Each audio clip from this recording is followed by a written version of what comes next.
Welcome back to another episode of The Buzz on Politics.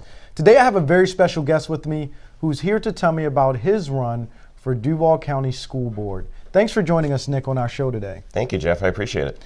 Navy veteran, we won't hold that against you for all of us Army, Marine, and Airmen that are either in the audience or watching.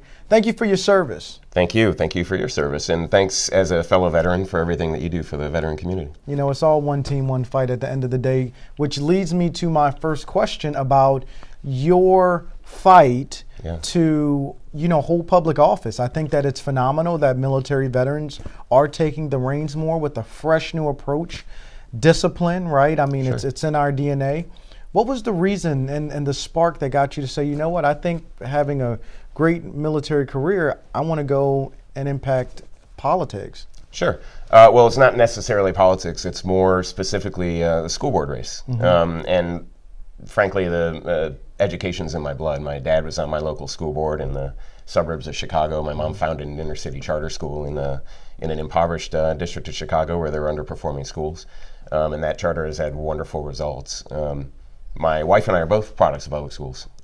Believe it or not, I have a fifth great uncle who founded the Providence, Rhode Island public school system. Wow. So it's in my blood. I also have two kids in the system. So when the opportunity came to run for this District 2 seat for the school board, I jumped on it. Now, is there an attribute from the military that you point to that allows you to continue to, because you're a businessman as well, successful at that continues for you to be able to balance your time well and just want to continue to be a great veteranpreneur? Sure. Well, I think from the military, you learn how to process information quickly and understand when you reach the level of information you need to make a good decision, and then make that decision quickly. And I think that was kind of part of what I brought into the business world from my military experience, and it's what I'll try to bring into the school board. Now, shifting to the school board, what's one initiative or program that you want to see focused on more for the school board that's near and dear to your heart? Well, I know you had a Buzz TV segment recently with Mr. Lopez from Red Team Safety and Security, and he hit on a hot button issue, which is school safety. It's a hot button issue with me, with two kids in Duval County schools, and given the recent shootings down in South Florida and in Texas, school safety is critical in our county and in Duval in particular. And if you just think about it internally within the walls of Duval schools, we had 11,500 incidents in the last school year that were violent incidents. We were number one, unfortunately. That's not a good thing to be number one on in the state of Florida. Miami-Dade was second with 8,500 incidents. So we have a lot of things that we need to do both inside the schools and to protect and harden the schools to secure the safety of our children. The study after Parkland, the county after Parkland did a study on where we have security lapses within our schools and found that there are 81 schools that have issues that need to be fixed to the tune of about $12 million to fix them. They're going through that process right now, and if elected, I would make sure that I help the system figure out the best ways to harden our schools. Now, it's still early in the whole, arming guards, if you will. What's your take on that? Is it okay? Is it not okay? What do you think? I mean, you're a military veteran. You were trained with a weapon. Yeah. I think it's a great idea to have military veterans do the job. Right. Well, what are your thoughts on it in a preliminary? Well, that's right a now? tough issue, but the Marjorie Stoneman Douglas Act, passed into law by the Florida legislature, basically mandated that there be an armed official in every school, every public school in the state of Florida. If you look at Duval County, we had armed officials, actually school district police who are sworn officers in all of our high schools and middle schools, but none in our elementary. So we had to close that elementary gap. The way the school board chose to do it, I think, was a productive way.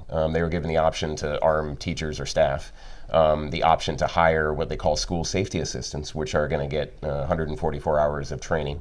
Or to put sworn officers in all the elementaries. And they didn't have the budget to do the sworn officers. Unfortunately, not a lot of money was allocated when that law was signed into place. But they chose not to arm officials, which I think was, or school staff or teachers, which I think was a good choice, and they went with the safety assistant measure. Those folks are being recruited now. They'll be trained all summer, and they'll be given, like I mentioned, 144 hours of training. They'll also go through mental health screening. They'll go through pretty deep background checks, the same as a sworn officer would. And JSO is handling a lot of the training. So I think that was a good choice. when our kids come back into school in August, our elementary school kids, they will have a school safety assistant in every school. How knowledgeable were you with that answer? I mean, you broke it down because the media, and I'm a part of it, has been kind of vague on the details, right? It's a lot to sort through. How can people go and support your efforts and fundraise or whatever you need to continue to deliver that phenomenal knowledge that was very easy to digest as a parent whose daughter is in the school district? Oh, thank you, Jeff.